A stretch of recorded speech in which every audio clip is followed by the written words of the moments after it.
Omaganati Mirandasya Gyananjana Sharakaya Chakshurumeritamina Tasmai Shri Gurave Namaha Gurave Gurachandraya Radhikaye Tadaraye Krishnaya Krishna Bhaktaya Tad Bhaktaya Namo Namaha.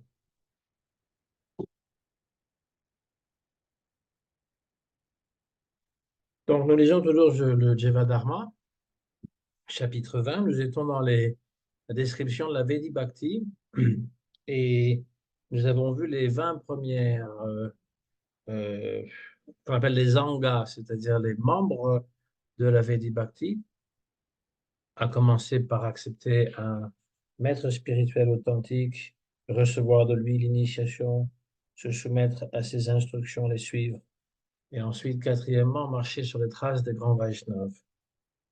Voilà. Donc, dans le Jivadharma, il énonce tous les 64 angas, il y en a 64. Les 20 premières sont les plus importantes, les autres découlent en fait de ces 20 premières. Donc, je lis dans le nectar de la dévotion, parce que le Jivadharma suit le nectar de la dévotion, donc le Bhakti Rasamrita Sindhu de Rupa Goswami, traduit en français par Srila Prabhupada. Donc, on continue avec 21, 22, 23, etc. Donc, 21, il faut marquer son corps de tilak, qui est le signe des Vaishnavas. Voilà, le tilak, c'est ce signe donc, qui est euh, vertical, et c'est fait avec du gopi chandan, c'est pas avec de la terre radakund ou n'importe quelle autre couleur, parce que des fois on voit des dévots qui portent toutes sortes, des dévots qui sont dans ISKCON, ou alors moins dans Gaudiya Math, parce qu'ils savent ces choses-là, mais ça, c'est le tilak des Babaji de Radakund. Et notre Srila Prabhupada et toutes les enseignants de la Gaudiya Math, eh bien, ils nous disent qu'il faut porter le Gopi Chandan. Ça vient des pieds, c'est la poussière qui vient des pieds des gopis, et c'est ce qui est recommandé. Voilà.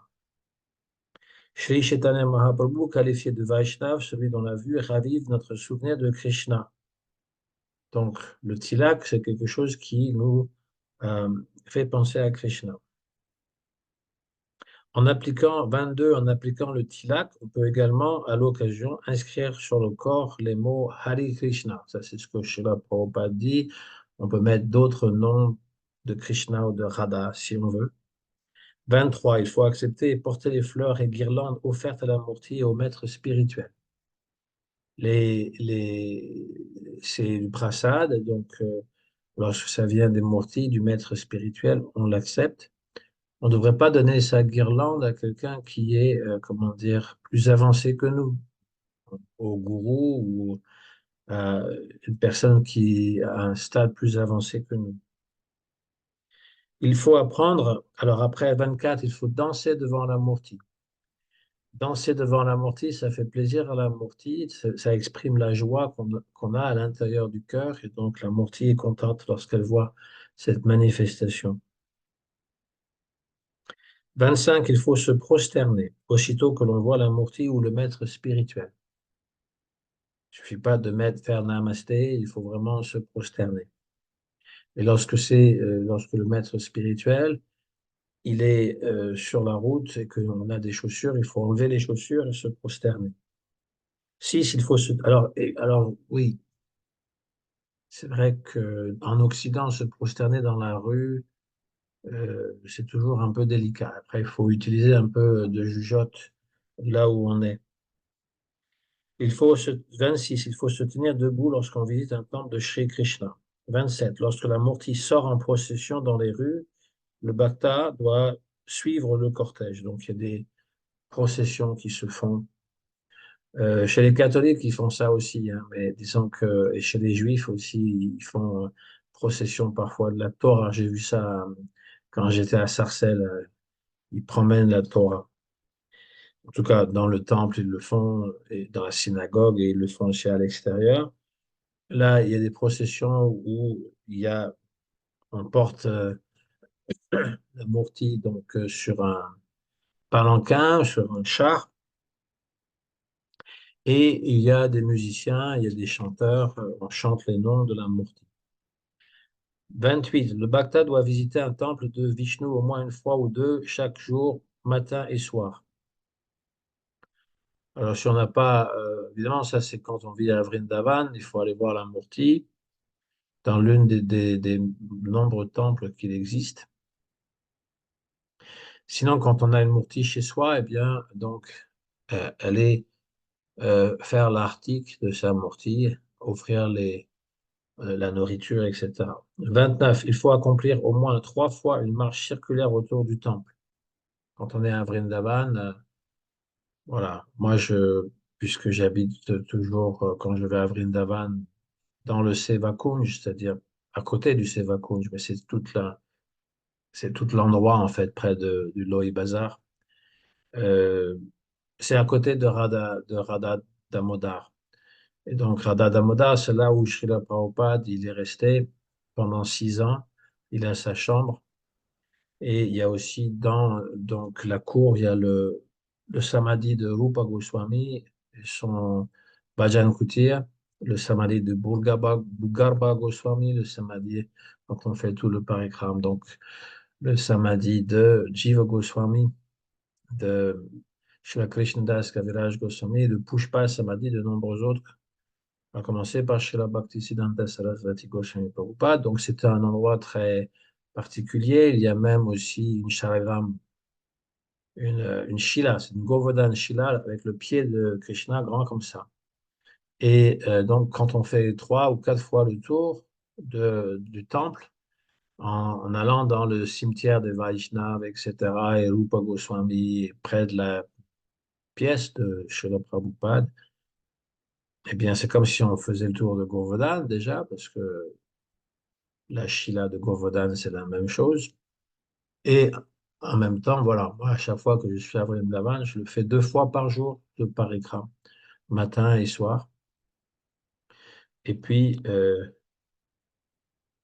donc, autour du temple, alors évidemment, quand on est chez soi, ou quand il y a un temple, parfois les maisons sont collées les unes sur les autres et il n'y a pas de rue, donc il faut faire un grand tour. Voilà.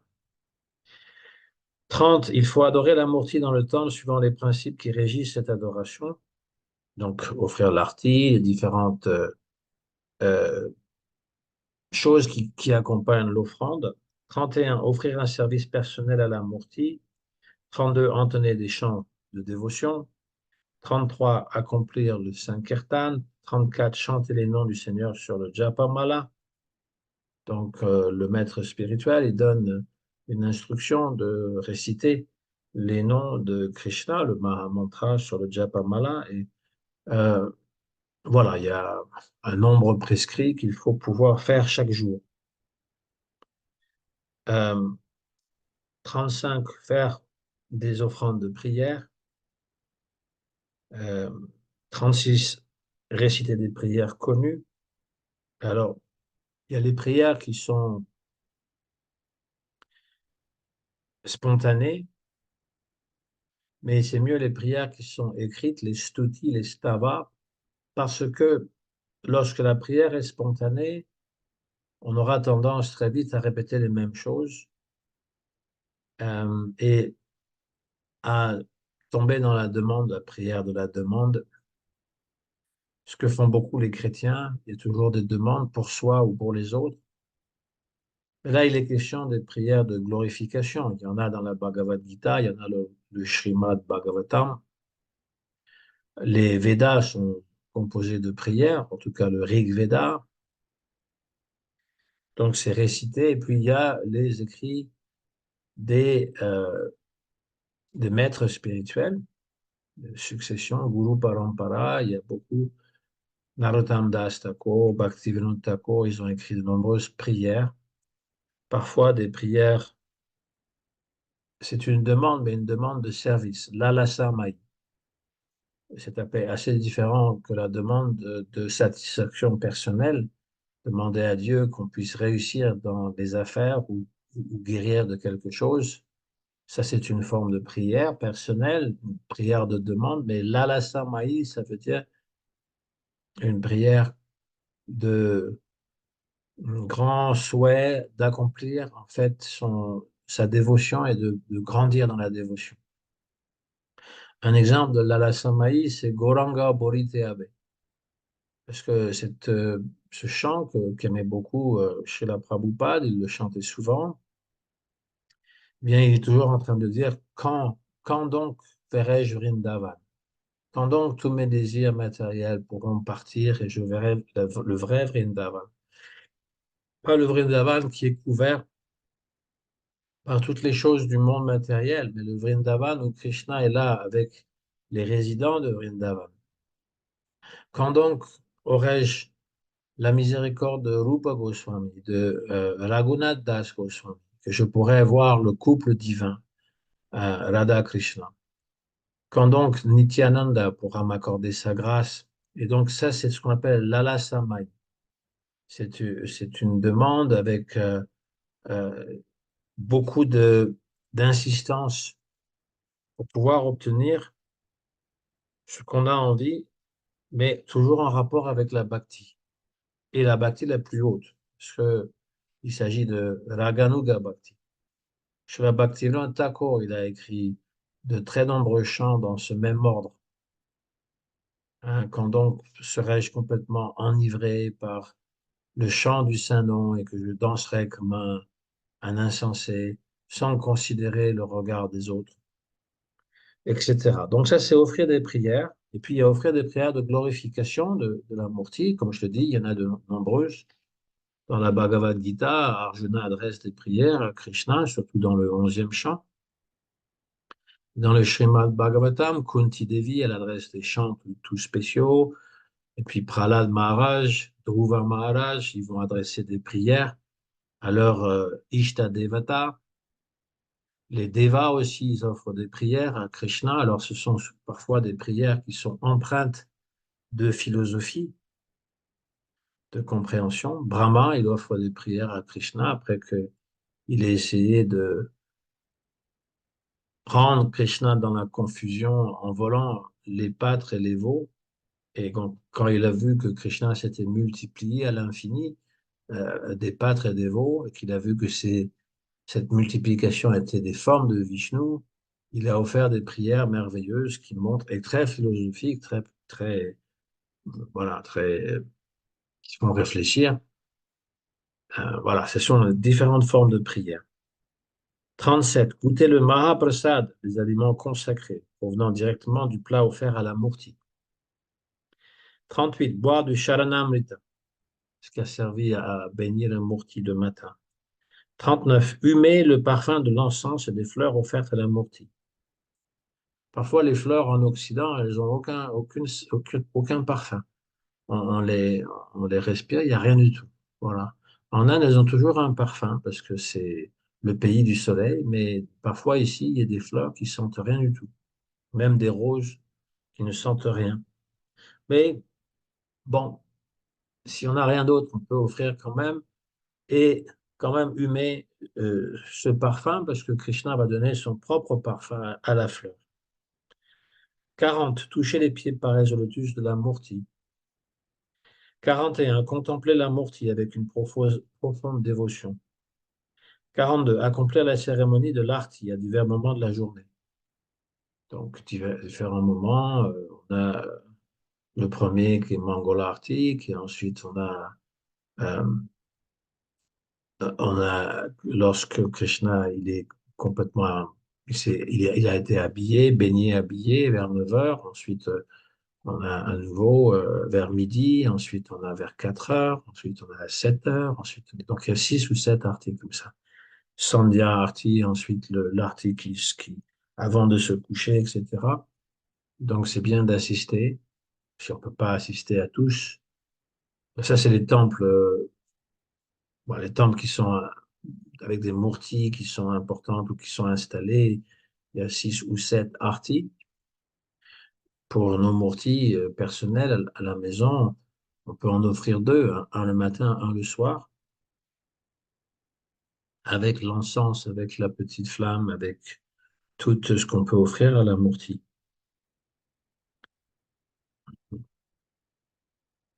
43. Écoutez ce qui touche au Seigneur et à ses divertissements selon le Srimad Bhagavatam, la Bhagavad Gita et d'autres écrits authentiques.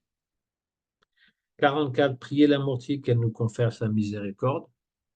Encore une fois, c'est lié plutôt à l'avancement spirituel que d'obtenir des bienfaits matériels.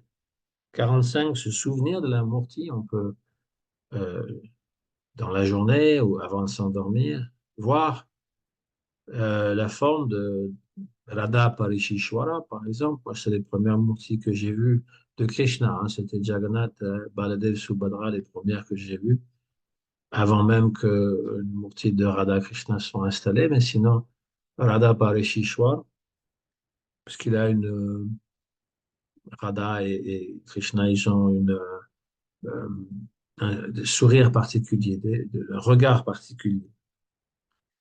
Euh, 46, méditer sur la murti.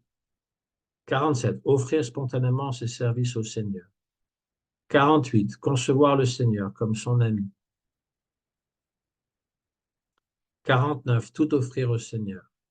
50, présenter au Seigneur un article qui nous est cher, un aliment ou une parure. Ça, c'est aussi ce que recommande Krishna dans l'Uddhava Gita, c'est-à-dire dans le 11e chant. Il dit que tout ce qui nous est cher, on devrait l'offrir. Pas dans un esprit que je vais pouvoir en jouir après, mais dans un esprit d'offrande.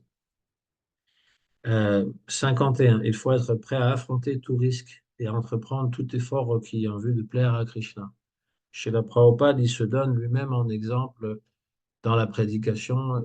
Il a traversé l'océan, il est parti d'un bout du monde jusqu'à l'autre bout du monde dans un bateau, et puis après, eh bien, il s'est retrouvé tout seul dans un pays étranger, un pays complètement différent de l'Inde, où personne n'avait jamais entendu parler de Krishna. Et au départ, il y avait des oppositions. Et puis finalement, bon, ça a commencé à bien marcher. Et après, il a eu encore d'autres oppositions de la part de nombreuses personnes. Et donc, il dit que, il faut être prêt à tout faire pour plaire à Krishna. 52. Il faut, en toutes circonstances, se montrer une âme soumise. 53. Verser de l'eau au pied de l'arbuste Tulasi. 54. Écouter de manière assidue le message du Srimad Bhagavatam et d'autres écrits du même ordre. 55. Résider en un lieu saint, tel Mathura, Vrindavan ou Dwarka. 56. Servir les Vaishnavas, les dévots du Seigneur. 57. Il faut organiser son service de dévotion en fonction de ses moyens. Voilà, si on a beaucoup d'argent, eh bien ne pas, comment dire, être radin. Il faut donner, offrir des choses qui sont très satisfaisantes pour la Murti et pour les Vaishnavas. Euh, 58, il faut veiller à accomplir les services spécifiques au cours du mois de Kartik. Kartik s'appelle Urjva Vrata. C'est le mois, en fait, qui est très cher à Srimati Radhika. Pendant le mois de Kartik, il y a de nombreux divertissements qui ont lieu. Le plus connu, c'est Damodar, lorsqu'il se fait lier par sa mère à un mortier parce qu'il a cassé une grande jarre qui contenait du yaourt, et il a donc donné ce yaourt aux singes et aux corbeaux, et Mère Yashoda, en voulant le punir, l'a attaché à un mortier. Ça lui a pris du temps, mais elle a fini par le faire. Donc c'est dans ce mois-ci qu'a lieu ce divertissement. De même, la Rasa Lila, eh bien, elle a lieu aussi durant le mois de Kartik, hein. Krishna, voyant euh, ces belles journées, soirées d'automne, parfumées par le jasmin, prend sa flûte et appelle les gopis par leur nom sur sa flûte, en jouant de la flûte. Et donc, la première Rasa Lila donc, a lieu ce mois de Kartik. Et puis, il y a de nombreux Vaishnavas qui apparaissent ou disparaissent durant Kartik. Bien, bien évidemment, Srila Prabhupada, il est disparu quelques jours après la Govardhan Puja, parce que c'est un autre divertissement qui a lieu. Krishna va soulever la colline Govardhan quand il a 7 ans, durant le mois de Kartik. Et Srila Prabhupada donc, nous a quittés il y a presque 50 ans, en 1977, juste quelques jours après. Mais il y a aussi les apparitions comme Srila Bhakti Pragyan Keshava Goswami, qui était son sannyas guru à Prabhupada, qui est apparu le premier jour du mois de Kartik. Et puis, il y a Bhakti Rakshak Sridhar Goswami Maharaj, qui est aussi apparu chez la Bhakti Pramod Puri Goswami Maharaj. Donc, de nombreux Vaishnavas soit nous ont quittés, soit sont apparus dans le mois de Kartik. Et en général, les Vaishnavas, quand ils vont à Vrindavan pour le mois de Kartik, ils restent la totalité du mois à Vrindavan et ils vont visiter tous les endroits où Krishna a eu ses divertissements. C'est ce que faisait Srila Bhaktisiddhanta Saraswati Goswami Prabhupada, c'est ce que font encore de nombreux autres Vaishnavas. C'est recommandé. 59, il faut offrir un service particulier au Seigneur pour le Janmashtami. Lorsque Krishna apparaît, donc c'est en général au mois d'août, hein, il apparaît, et donc il faut faire euh, un service particulier, cuisiner, chanter 64 tours, ou je ne sais quoi, jeûner toute la journée, faire quelque chose. Ça lui fait plaisir. 60. Tout ce qui est fait pour la Murti doit être avec le plus grand soin et la plus profonde dévotion. 61. Il faut goûter la lecture du Srimad Bhagavatam en compagnie de Bhakta et non d'Abhakta. 62. Rechercher la compagnie de Bhakta tenu pour élever spirituellement.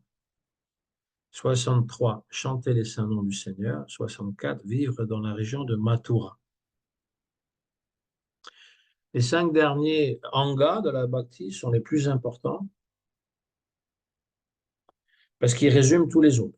On a parlé de nombreuses fois, par exemple, tout ce qui a trait à la Murti, hein, de faire le parigram autour de la Murti, ou de assister à l'arti, ou de offrir des prières, ou encore aller en pèlerinage. Eh bien, ça fait partie de l'adoration de la Murti.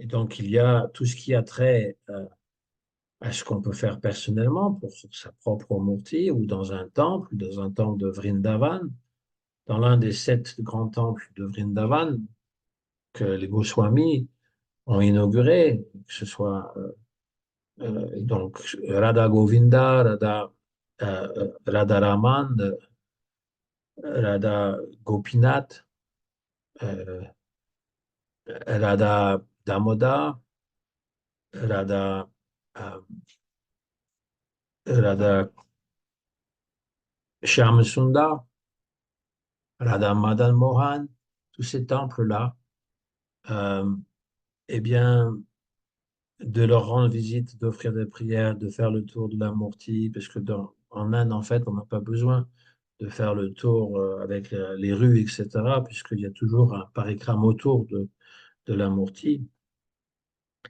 Eh bien, c'est quelque chose qui donc va développer la dévotion. Voilà. Et puis, à part la Murti, goûter la lecture du Srimad Bhagavatam en compagnie de Bhakta. En fait, il faut que ce soit un âme réalisée. Idéalement, il faudrait écouter le Srimad Bhagavatam d'une âme réalisée. C'est ce qu'on appelle le Maha Bhagavat, Shuddha Bhakta. Normalement, le maître spirituel, il doit être à ce niveau-là. Tous les disciples considèrent leur gourou à ce niveau-là. Ce n'est pas toujours le cas, mais disons qu'ils le considèrent. Alors, lorsqu'il y a un véritable Maha Bhagavat, celui qui voit Krishna tout le temps, qui l'entend, qui est toujours avec lui, parce qu'il participe à ses divertissements, quand on récite tous les matins, Nikunjayu no Ratikeri Siddhai Yayalibi Yuktirapekshamya, qu'il est dans les kunjas de Vrindavan, en train de servir à Radha Krishna. Ce n'est pas hypothétique. C'est une prière à notre gourou qu'il est en train d'assister à Radha Krishna dans le kunja de Vrindavan. C'est ce que le gourou fait. C'est ce que Vishwanath Chakravarti Thakur, en composant ce chant, nous décrit. Et donc le Mahabhagavat, il est à la fois ici, mais il est à la fois à l'intérieur de l'îla de Krishna, mentalement. Mentalement, il est là. C'est ça qu'on appelle un Mahabhagavat. Le Mahabhagavat, le Shuddha Bhakta, c'est pas celui qui euh, ne se trompe jamais sur aucun sujet. Il n'a pas besoin de connaître les connaissances matérielles. C'est pas nécessaire. Il peut, s'il veut, mais c'est pas nécessaire. C'est quelqu'un qui va nous apprendre à aimer Krishna, à servir Krishna, Radha Krishna et tout son entourage, à être à Vrindavan par le service. Et quand il récite le Srimad Bhagavatam, quand il le commente, il donne donc la teneur la plus intrinsèque de ce que le Srimad Bhagavatam est en train de donner. Et il transmet cette connaissance dans le cœur de son disciple. Il transmet cette connaissance et la saveur qu'il goûte, parce qu'il y a une saveur particulière. Srimad Bhagavatam dit dans le 3e verset du premier chant, premier chapitre, donc au tout début, ce qu'on appelle les versets qui sont Mangala Charanam, avant de réciter ou de composer une œuvre littéraire, il y a l'invocation de bon auspice ou de bon augure. Et donc, il y a 3 versets qui font ça. Le dernier, c'est Nigama Karpatarol Karitam Palam. Hein, et on le dit Rasika Bavuka. Hein, que le Srimad Bhagavatam, il est le fruit mûr de l'arbre védique et il est goûté par l'expert dans le rasa, rasagya, rasika, vaishnava, à travers l'oreille. Il y a une saveur particulière, bavuka, bhava.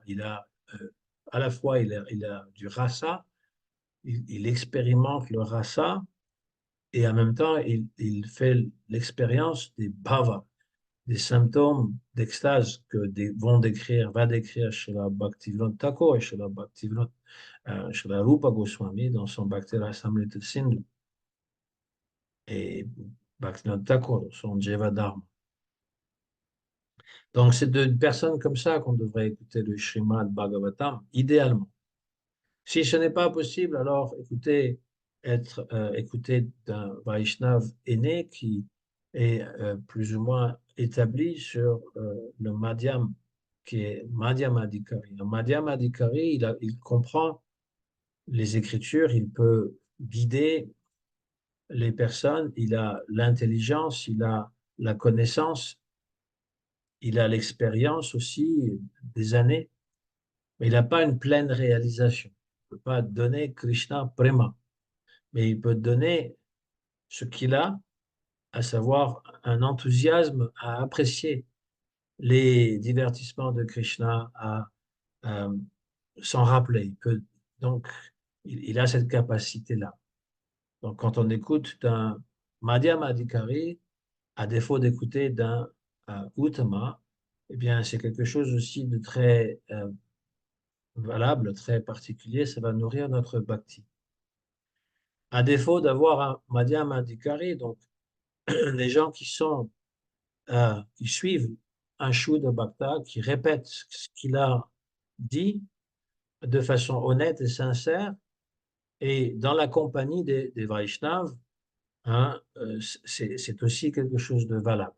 Donc on peut faire des réunions entre des personnes qui sont du même calibre, qui apprécient les histoires de Krishna.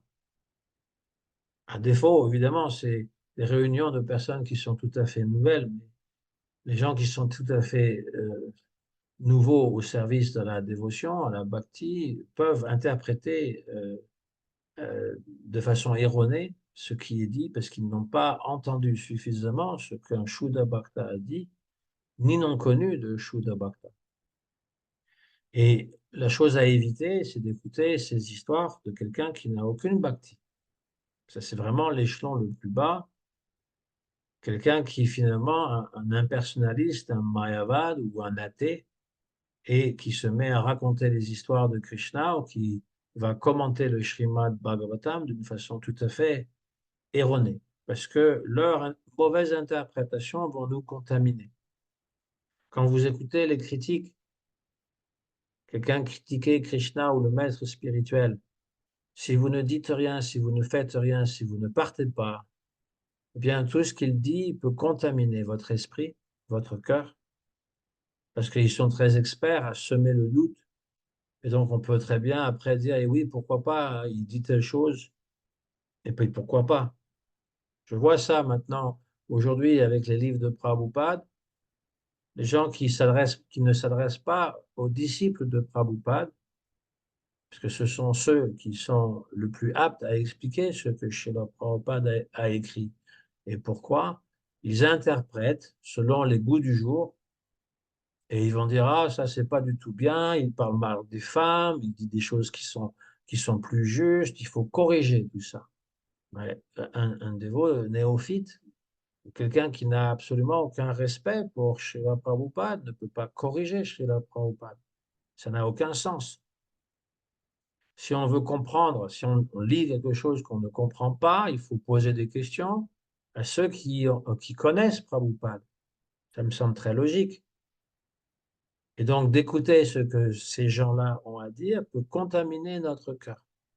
S'il y a des personnes qui vous disent telle chose, mieux c'est de dire, ah, je ne sais pas, ça me paraît bizarre, je vais demander à qui de droit, je vais me renseigner et leur répondre. Et s'ils sont toujours dans cet esprit de critique, parce que c'est tout ce qu'ils veulent faire, c'est critiquer, il y a des gens qui sont comme ça, de simplement dire, OK, très bien, merci.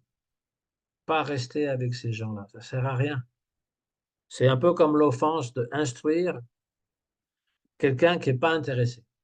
On fait tout ça quand on est nouveau, on veut pouvoir convertir nos parents, nos amis, notre famille, etc. Et ça ne marche pas.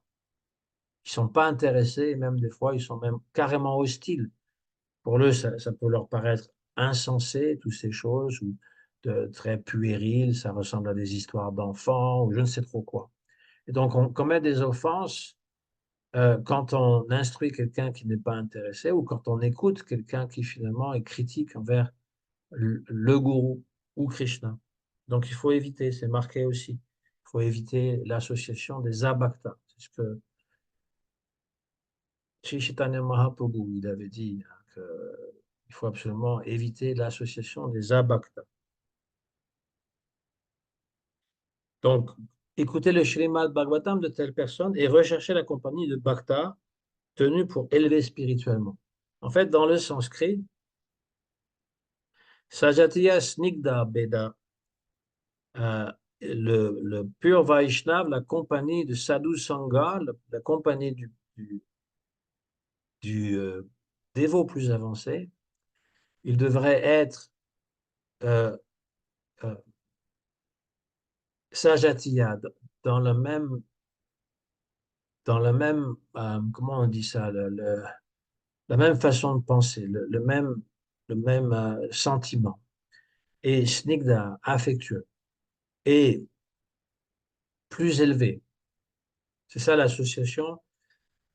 C'est pas de se réunir entre personnes néophytes et de spéculer, dire n'importe quoi, ou encore d'avoir des étoiles dans les yeux et admirer un gourou de façon tout à fait extérieure, sans comprendre, euh, sans comprendre la profondeur de la philosophie qui est exposée et ce qui est demandé.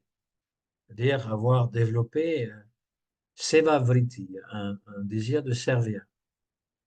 Ça ne peut pas venir par des réunions de dévots néophytes qui sont débutants ou qui n'ont jamais décollé.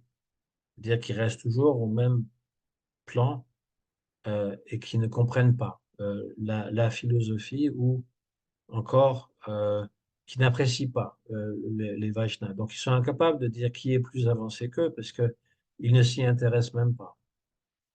Et Affectueux, ça veut dire que les Vaishnavas qui sont aînés, ils sont capables de guider ceux qui sont plus jeunes, ceux qui débutent, avec patience, avec tolérance et de vouloir leur bien sans demander de l'argent en retour ou de la considération ou quoi que ce soit. Simplement parce que leur maître spirituel leur a demandé de le faire. C'est ce que le maître spirituel veut. Il transmet une connaissance, il veut que ses disciples transmettent cette connaissance aussi. Ça a toujours marché comme ça. De Brahma à Narada, de Narada à Vyasadeva, de Vyasadeva à, euh, à Shukadev Goswami, etc. C'est la transmission de la euh, lignée spirituelle ou de la connaissance spirituelle. C'est ce que tous les disciples doivent faire. Et Sajatiya, ça veut dire, lorsqu'on dit dans le même état d'esprit, dans la même pensée, sur la même longueur d'onde, oui, c'est ça le mot, sur la même longueur d'onde, ça ne veut pas nécessairement dire comment dire, qu'on est pareil, qu'on a les mêmes croyances, surtout par rapport au monde, hein. Ça ne veut pas dire que on s'entend sur toutes les choses, ça veut dire que euh, le, l'aspiration spirituelle à laquelle le but spirituel à laquelle on aspire est le même. Gurudev, il disait même beaucoup plus, de façon beaucoup plus explicite que c'est la même rasa. C'est-à-dire que si nous sommes attirés par une rasa particulière, par exemple, rasa d'amitié ou rasa parentale ou rasa dans l'amour conjugal, on parle de Radha Krishna, hein, pas la recherche de sa bien-aimée ou son bien-aimé, mais de Radha Krishna, on va être attiré par un gourou qui est dans la même rasa.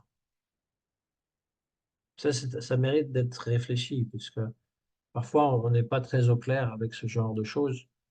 On pense que le gourou, eh bien, n'importe qui peut être attiré par le même gourou avec différentes aspirations. Et ça, chez Jiva Goswami et Rupa Goswami l'expliquent, hein, dans donc le Bhakti Rasamrita Sindhu et l'explication par Jiva Goswami, qu'il s'agit donc de Vishwanath Chakravarti Thakur, notamment, qu'il s'agit du même rasa, quelqu'un qui est affectueux. Alors, comme je l'ai déjà dit, il y a plusieurs sortes de gourous. Il y en a deux qui prédominent. Il y a le Diksha Guru, il y a le Shiksha Guru. Le Diksha Guru, c'est celui qu'on rencontre qui va nous donner l'initiation, donc les mantras. Les mantras au Guru, bon, il y a aussi le Brahma Gayatri qui vient du Rig Veda, le mantra au Guru, Bij Mantra, le mantra, Bij Mantra du Gora, avec suivi du mantra pour Chaitanya Mahaprabhu, le Gopal Mantra à Krishna et le Kama Gayatri. Et pour les sannyasis, ils ont un autre mantra qui s'appelle Gopi Bhava Mantra, qui est très court, mais qui est donc obtenir dans sa vie spirituelle, dans son âme, il le récite tous les jours, 3 fois par jour, obtenir l'amour des gopis, l'amour que les gopis ont pour Krishna. Gopi Bhava. Voilà. Kama Gayatri dit déjà un peu la même chose, le dernier mantra qu'on récite.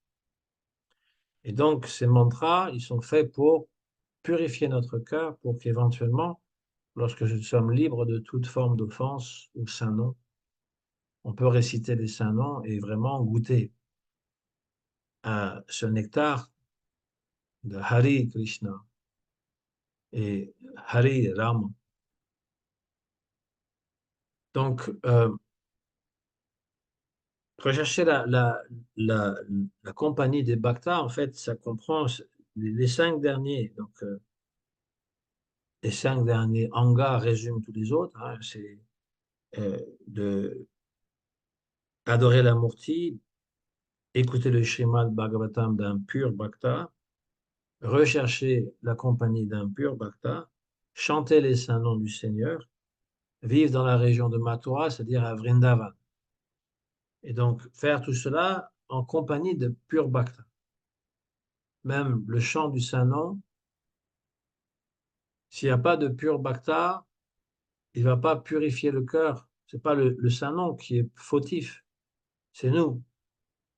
Nous ne sommes pas capables d'écouter réellement le Saint-Nom de Krishna parce que sinon, on ne serait pas capable même de le réciter. On tomberait dans une extase profonde, comme Rupa Goswami le faisait. Il chantait Ha Krishna et il tombait inconscient. Et il était absorbé. Hein? Chaitanya Mahaprabhu aussi. Il n'était pas capable de chanter très longtemps parce que tout de suite, il était absorbé dans son corps interne. Hein? Il y avait trois états de la conscience. Il y a l'étape externe où il est capable de comprendre et de discuter avec quelqu'un, de voir les choses. Il y a l'état interne où il est complètement absorbé, il n'entend plus rien. Il n'est pas endormi, il est en samadhi. Et puis, il y a entre les deux, lorsqu'il sort de cet état interne, très profond, il est semi-conscient. Et il ne sait pas très bien où il est. S'il est encore dans les... Parce que lorsqu'il est absorbé à l'intérieur de lui-même, il est dans les divertissements de Krishna, à Vrindavan. Et lorsqu'il sort de ce monde-là, il ne sait plus s'il est encore dans les divertissements à Vrindavan ou s'il est dans le monde matériel. Et lorsqu'il est complètement sorti de cet état de samadhi, il se retrouve à nouveau dans le monde matériel et il se lamente. Raghunath Das Goswami, il a écrit un livre qui s'appelle Vilapa Kusumanjali. Même dans ISKCON, ils ont un Swami qui a fait 5 gros livres comme ça, hein, sur le Vilapa Kusumanjali pour dire qu'en fait, c'est le but de la dévotion, d'être absorbé comme Raghunath Das Goswami. Et Raghunath Das Goswami, il écrit ce qu'il voit, ce qu'il a vu quand il était dans sa forme spirituelle avec Radha Krishna, surtout Radharani. Et il décrit, lorsqu'il sort, il se lamente. Hein? Vilapa, ça veut dire lamentation. Il se lamente parce qu'il a l'impression d'avoir perdu l'objet de sa recherche, d'être constamment absorbé. Donc lui, il vivait à Radhakund.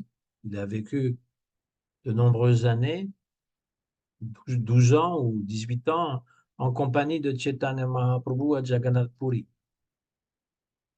Il a tout reçu de son gourou, qui était Swarup Damodar Goswami, celui qui était le plus proche de Chaitanya Mahaprabhu. Et lorsque les deux ont disparu de ce monde, il était tellement euh, dans la peine de la séparation qu'il voulait se suicider. Il est allé à Vrindavan pour sauter de Govardhan. À l'époque, Govardhan était plus grande.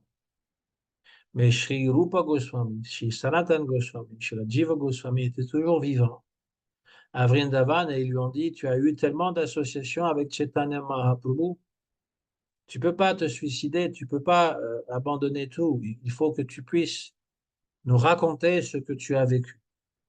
Et donc, tous les jours, il donnait plusieurs heures du nectar qu'il a vécu à Jagannath Puri. Et Rupa Goswami lui donnait ses livres à lire pour le nourrir dans sa bhakti. Et Srila Krishnadas Kaviraj Goswami, il a assisté, il a entendu tout ce que Raghunath Das Goswami a dit lorsqu'ils étaient tous réunis à Radha Damodar. C'est pour ça que son samadhi à Krishnadas Kaviraj Goswami, il est là à Radha Damodar. Et Jiva Goswami et Rupa Goswami. Et donc, Raghunath Das Goswami, il a raconté et ça a formé la base du Chaitanya Charitamrita. Le Chaitanya Charitamrita, Shri Krishnadas Kaviraj Goswami, il n'était pas présent dans les divertissements de Chaitanya Mahaprabhu. Il a tout entendu de Raghunath Das Goswami et de son serviteur Swarup Damodar. Il a écrit aussi un carnet où il a tout mis. Et Srila Krishnadas Kaviraj Goswami, avec l'inspiration de Nityananda Prabhu, il a écrit le Chaitanya Charitamrita comme étant dans un samadhi, mais basé sur ce qu'il a entendu et ce qu'il a lu de Rupa Goswami, de Swarup Damodar Goswami et de la vie de Raghunath Das Goswami. À chaque fois qu'il finit un chapitre, il dit, je prie, moi, Krishna Das, qui écrit le Chaitanya Charitamrita, je prie au pied de lotus de Rupa Goswami et de Raghunath Das Goswami. Vous pouvez vérifier, vous verrez, si vous avez la version avec le bengali, vous verrez à chaque fois. Hein?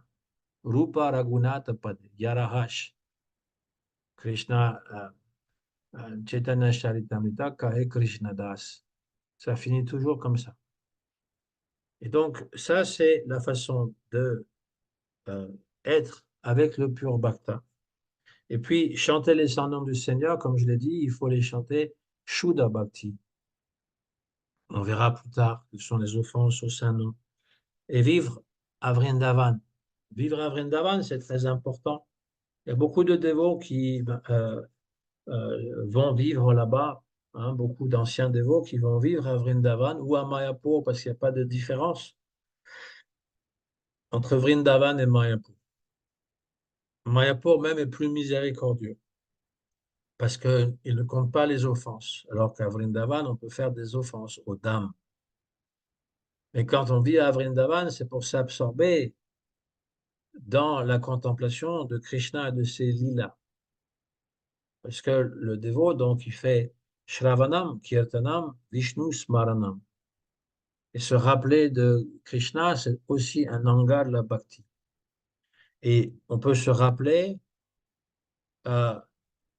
des attributs de Krishna ou de son nom ou encore de ses lilas. Avec les lilas, tout est lié, c'est-à-dire les divertissements. Raghunath Das Goswami, il explique qu'il est dans la lila. Il participe, c'est même pas une méditation, il participe. Et dans le Nectar de la dévotion, qui est la traduction du Bhakti Rasamrita Sindhu, il y a une histoire qui illustre le Smaranam. Smaranam qui est dans la Raga Bhakti. Un jour, il y a un brahman de l'Inde du Sud, je résume ce qui est écrit dans le Nectar de la dévotion, ainsi que dans le Bhakti Rasamrita Sindhu. Il y a un brahman de l'Inde du Sud qui est très pauvre et il voudrait pouvoir offrir des mets délicieux à sa murti. Et donc, comme il ne peut pas acheter les ingrédients, il va préparer dans son mental. Il va tout faire dans son mental. Il se voit acheter et préparer du riz avec du lait, avec du sucre pour faire du riz sucré, du kheer.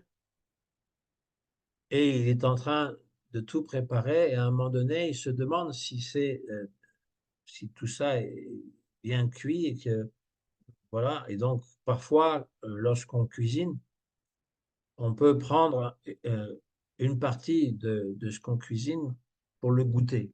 Idéalement, il faut sortir de la cuisine, le mettre sur la langue. Et c'est pas pour jouir, c'est pour savoir est-ce que je peux offrir à Krishna, est-ce que c'est prêt? Voilà. Donc, il fait ça. En fait, il voulait juste vérifier la température. Et il plonge, et donc c'est même pas goûter, c'était vérifier la température. Il met son doigt dans le kheer, donc le riz sucré, et il ressent une vive brûlure. Et là, il, il prend conscience, il sort de son samadhi et il voit que son doigt est brûlé. Et aussitôt, il y a un, un aéronef qui descend du ciel, le Vaikuntha, avec les Vishnu Dutta pour venir le chercher parce que Vishnu a dit il y a mon dévot qui m'a préparé un kheer délicieux. Et maintenant, il est temps qu'on vienne le chercher. Ce que ce dévot a médité dans sa pensée était en fait la réalité. La même chose arrive à Raghunath Das Goswami. Ça, c'est pas dans le Bhakti Rasamrita Sindhu, c'est dans les écrits qui concernent Raghunath Das Goswami. Un jour, euh, donc, on va diagnostiquer, il tombe très malade et le Kaviraj, donc un Kaviraj, c'est un docteur. Il vient le voir et il va diagnostiquer une indigestion. Une indigestion, il a mangé justement lui aussi du riz sucré, etc. Et tout le monde est surpris parce que Raghunath Das Goswami, il était connu pour boire que du petit lait. C'est-à-dire que lorsqu'on on fait bouillir le lait, qu'on a extrait ce qui pourrait faire le fromage, il reste ce whey, le petit lait, et c'est ce qu'il buvait par jour, une tasse, deux tasses, pas plus. Il mangeait rien de solide et certainement pas du riz sucré. Et pourtant, il avait fait une indigestion au riz sucré. Eh bien, lorsqu'il était dans sa forme spirituelle de Rati Manjari, euh, absorbé avec Radha Krishna, il avait donc goûté du kir qui avait été offert par Srimati Radharani, et parce que c'était son corps spirituel, son corps réel, ça avait eu aussi un impact sur son corps physique. Ça, c'est ce on appelle une absorption dans Raganuga Bhakti. Raganuga Bhakti, c'est quand finalement, au-delà de la Védi, des choses qui sont conseillées, on peut être tellement absorbé qu'on en oublie le corps physique et qu'on est directement dans les divertissements de Krishna. Là, j'ai déjà commencé à développer le chapitre qui va suivre un peu après. J'ai résumé, j'ai pas lu parce que j'ai lu hein, pour moi-même, mais je ne vous l'ai pas lu à vous, tout tout ce qui est dit dans le Jivadharma, dans ce 20e chapitre. Il parle de la Tulasi, il parle il explique toutes les différences de pourquoi on doit respirer euh, les, les fleurs offertes à Krishna, etc. Mais vous connaissez déjà tout ça. Moi, je vous ai fait un résumé. Et le chapitre qui va suivre, le chapitre 21, eh bien, ça s'appelle Raganuga Sadhana Bhakti. Donc, on a déjà commencé un peu le sujet et ça enchaîne sur qu'est-ce que c'est que Raganuga Bhakti. Voilà. C'est l'ensemble donc de ce 20e chapitre qui se termine. Toujours l'enseignement, hein, c'était Raghunath, euh, Raghunath Das Babaji, qui était un disciple de Raghunath Das Goswami.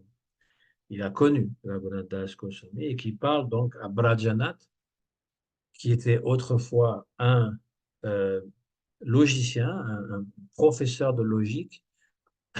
À l'époque, c'était quelque chose de très important.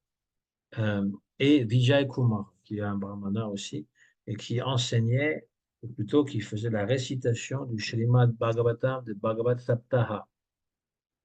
Voilà, ça c'est l'histoire, et on verra la suite donc la prochaine fois. Donc si vous avez maintenant des questions, c'est le moment. Des commentaires, tout est clair. Oui, tout est clair. Très bien, Tout est clair. très Merci bien. pour cette histoire. C'est Et magnifique. on n'a pas envie que ça s'arrête. Ouais. Et quand on a le goût, hein, on ne veut pas que ça s'arrête, c'est ça le truc.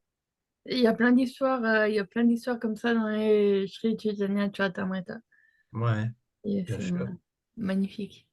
Oui, Et, Chaitanya Charitamrita, parce que on est sur un autre plan hein, de réalité. Hein. ouais. La Raganuga Bhakti. Bah, il en parle, oui.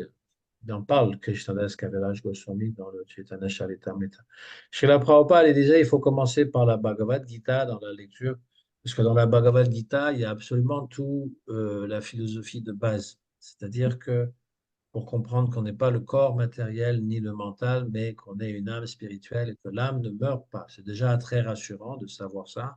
Et tout le deuxième chapitre bien, nous explique vraiment en détail.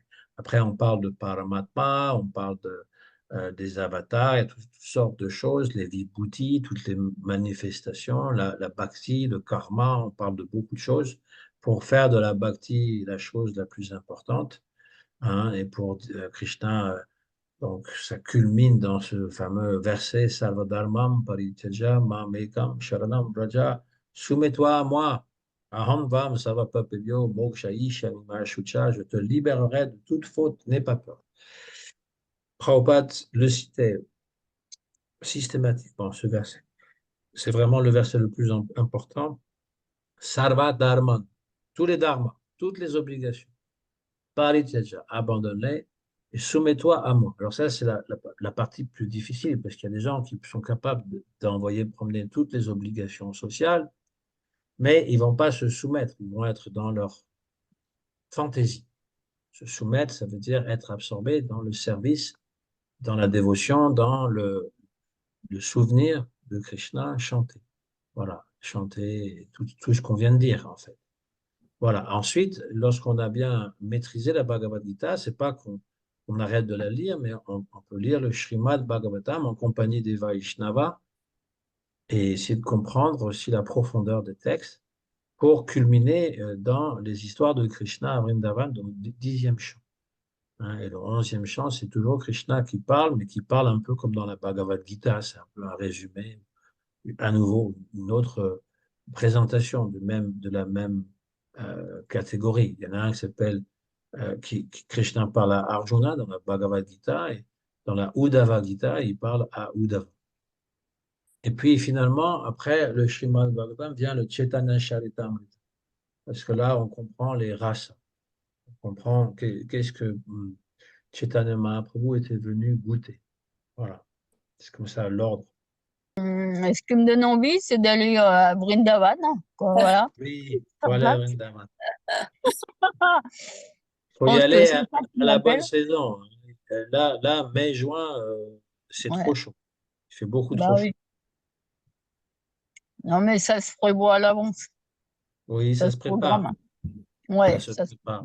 Et c'est bien d'y aller avec quelqu'un qui est déjà allé. Bah oui. Parce que lui, il sait un petit peu qu'est-ce qu'il faut aller visiter, qu'est-ce qu'il faut faire, etc. Parce que si Mm. on fait du tourisme, c'est difficile. Bah oui. Oui, Il est avec un traducteur. Oui, quelqu'un qui parle français, oui. Ouais. oui. Moi, Mm. j'aimerais bien une fois faire le parikrama en français pour les Français. Ah oui, À chaque fois, j'en ai un ou deux, mais je veux dire faire un petit groupe, quoi. Même si on est 10, 15, c'est pas beaucoup, mais c'est suffisant. Mais pour le Kartik, parce que c'est la meilleure saison, hein, et c'est là où. Alors, il y a beaucoup de monde, c'est ça. c'est vrai. Ouais. Mais Vrindavan, c'est un peu particulier, parce qu'en hiver, il fait froid. Ça peut descendre à 8 degrés, 6 degrés. Des fois, c'est même descendu à 0. C'est froid, ça. Eh Il n'y a ben, pas de chauffage. Hein. Il n'y a pas de, il y a pas de, il y a pas de sonnette. Enfin, il n'y a pas de Il faut soi-même relation. se couvrir ou acheter un chauffage électrique, je ne sais pas trop quoi, mais ce n'est pas très pratique. Et puis en été, il fait trop chaud, ça peut aller jusqu'à 50 degrés. Au ouais. mai-juin, c'est ça. Et puis juillet-août, il fait 40 degrés, oui, avec cette moiteur, etc. Donc Et c'est très particulier. en février-mars, Février, il commence à faire, il fait froid. C'est- Janvier, février, mars, il fait froid. C'est ça ouais, le mais, problème. ouais, Alors mais mars, ça commence à se réchauffer un peu. ouais, février-mars, je pense que c'est bien avec, pendant le. Février, c'est encore froid. Il vaut mieux aller à Mayapur. Oui, c'est ça. Mayapur est tout le temps Pour faire le parikrama tempéré. de Ouais. Chaitanya. Ou Jagannath Puri, oui, il fait bon là. Ouais. Ouais. Et Donc c'est ça, après, il faut se renseigner la meilleure saison et puis et y aller avec quelqu'un qui connaît. Voilà, ça c'est bien. Mais c'est un bon souhait que d'aller visiter Vrindavan. oui, c'est le meilleur des souhaits. En fait, on devrait toujours vouloir être à Vrindavan. C'est ça. Là, les sadhus, Jiva Goswami dit, si vous ne pouvez pas être là physiquement, soyez-y par la pensée. Oui, Gorodev, il disait dernièrement, il disait au Vrindavan, maintenant, c'est tellement, il y a c'est tellement corrompu, ou, enfin, je sais plus comment il a dit, il n'avait pas dit ça, mais il dit, mais soyez à Vrindavan, dans votre cœur, chez vous, faites de votre maison Vrindavan. Alors l'idée, quand on fait le parikram avec les sadhus, on est protégé déjà. On est protégé contre toutes sortes de choses, matériellement et spirituellement. Et deuxièmement, quand on rentre, on a tout ça dans la tête. Mm. On peut voir, hein. Moi, quand je chante les chants à Vrindavan, Jai Radhe, Jai Krishna, Jai Vrindavan, et tous les lieux, je peux les voir. Il y a des lieux que je vois facilement parce que, voilà, Et quand on y a été et quand on les a vus une fois, ça prend une autre dimension aussi. c'est Bah ça, oui. c'est ça. Donc c'est fait pour ça, ça purifie le cœur et on a aussi dans la tête les lieux. Et on va pas focaliser sur les choses qui sont la saleté ou les trucs ou les gens. Ça, On va simplement se rappeler parce que on visite les lieux et on récite les histoires de Krishna. Voilà, quand on va à Govardhan et qu'on récite l'histoire de Krishna qui soulève la colline et que quand on va à Radha Kund et qu'on parle des histoires de Radha Kund et puis qu'on voilà partout, hein. Il y a plein d'histoires. Et c'est un mois où on n'arrête pas en fait avec le Harikatha. Moi, j'y suis allé une dizaine de fois avec Gurudev et puis depuis, ben, encore 14 fois. Donc, 24 fois d'affilée, pratiquement tous les ans. Ouais.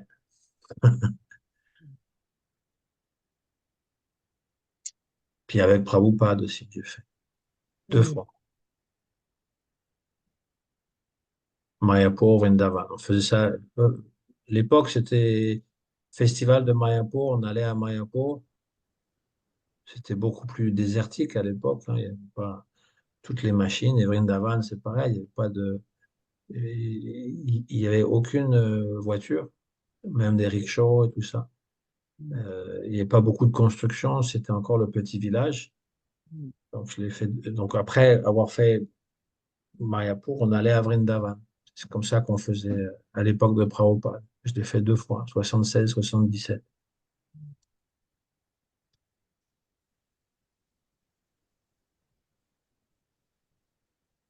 Il y a presque 50 ans. Mm. J'ai été initié il y a 50 ans à Prabhupada, Mhm. en 74. 51. Hein? 51. Mm. Ouais. Ça rajeunit pas, hein? C'est beau ça. Sauf que ça m'a marqué pour la vie. Mm. Être marqué au fer rouge. C'est ça. Mm. Mm. Merci.